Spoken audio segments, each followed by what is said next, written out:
This is going over the 13.2 FIP quiz on solubility and molarity.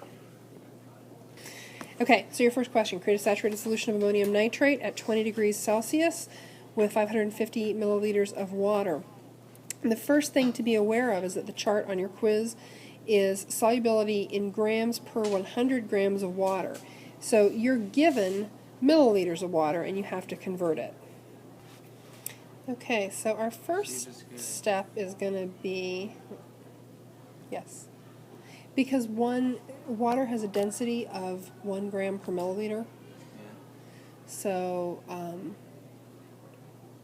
yeah, 550 milliliters is going to be 550 grams of water. I get that part, but the second part well, is grams to grams to grams. Because what we're saying here is that for every 100 grams of water we have, we can dissolve 192 grams of ammonium nitrate.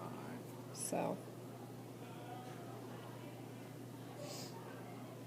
alright, so we know the density of water, and so it's 1 milliliter equals 1 gram. If your answer is given in milliliters, that's going to be the same number as your grams. And then we can just do a conversion, knowing that for every that we have this many grams of water, and for every 100 grams of water at this temperature, we can dissolve this many grams of our solute. So we get a raw answer of 1056, and sig figs make that 1060 grams of ammonium nitrate. Okay, your second question, you're told that you've got a solution of 2.5 liters of water at 50 degrees Celsius mixed with 850 grams of ammonium phosphate. Is the solution saturated? So the first thing we need to figure out is how much solute it would take to create a saturated solution under those conditions. We start with our given 2.5 liters of water, convert to milliliters and to grams, and realize that for every 100 grams of water present at 50 degrees Celsius, we can dissolve 37.7 grams of ammonium phosphate. This gives us an answer that 942.5 grams of ammonium phosphate can be dissolved by that amount of water at that temperature. Since 850 grams is obviously less than 942.5 grams, the solution is unsaturated. Yay! We can still absorb more solute into this solution and get it to dissolve. Okay, for question 3, you've got a saturated ammonium iodide solution made with 500 grams of water at 40 degrees that is cooled to 10 degrees. What mass of precipitate do you expect to develop? The first thing to do is to find out how much precipitate is able to be dissolved in each solution. So we start with our 500, it was milliliters of water actually, I did a mental conversion to grams, our 500 grams of water, and know that at 40 degrees every 100 grams of water can dissolve 191 grams of your solute, which means that solution should be able to keep dissolved 955 grams of solute. The same amount of water at 10 degrees is only capable of holding 163 grams per 100 grams of water, which means that solution will only be able to dissolve 815 grams of solute. If we subtract the 815 grams that the solution can hold at its new lower temperature from the original amount of solute, we see that we should expect something on the order of 140 grams of precipitate to develop.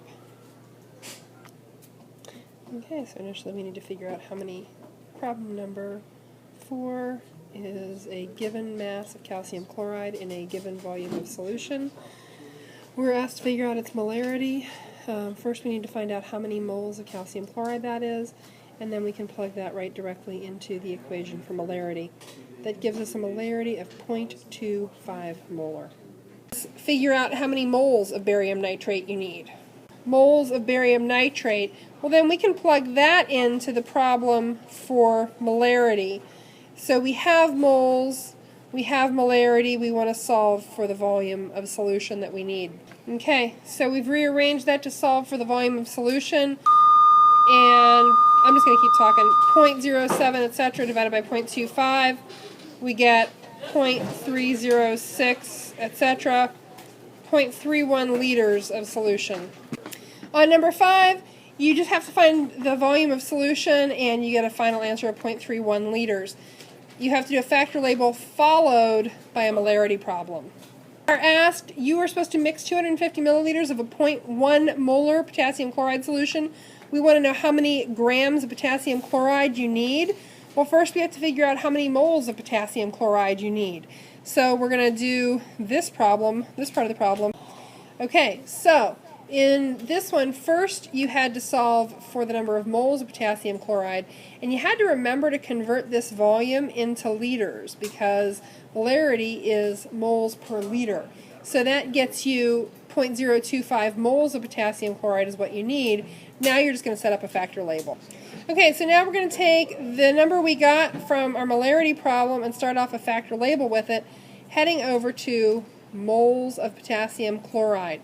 We get an answer of 1.86375 grams. Whoops, grams, not moles. Whoops, grams of KCl.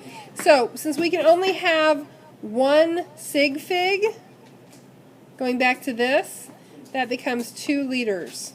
Or, I'm sorry, 2 grams of potassium chloride is going to go into that solution, okay?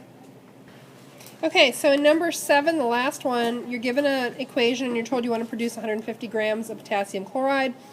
2 questions. First, how much cobalt-2 chloride will you need, and what volume of 0.5 molar cobalt chloride solution would that be? The first part of the question is actually just a Chapter 9 stoichiometry throwback. So we're just figuring out stoichiometrically to produce this amount of potassium chloride, how many grams of cobalt-2 chloride are required.